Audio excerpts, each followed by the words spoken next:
Hi, this is just a quick video to talk about how to use the Let's Find Out for the Scholastic magazine that you were given.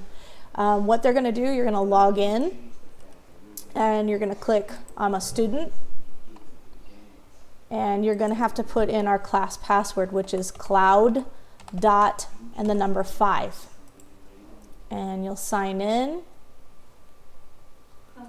And then whichever newspaper you're looking at, the first one is if you see a spring flower, you're just going to click on it, and it has a video that your child can watch about spring, because this newspaper has to do with spring.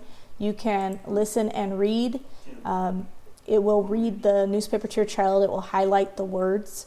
All you have to do is you go up here, you press read aloud.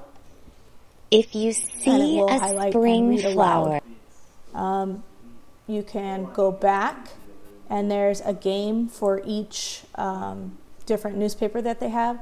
So we usually play it in class as a group. It's something that they enjoy. Hopefully that kind of explains how to use Scholastic, the Let's Find Out.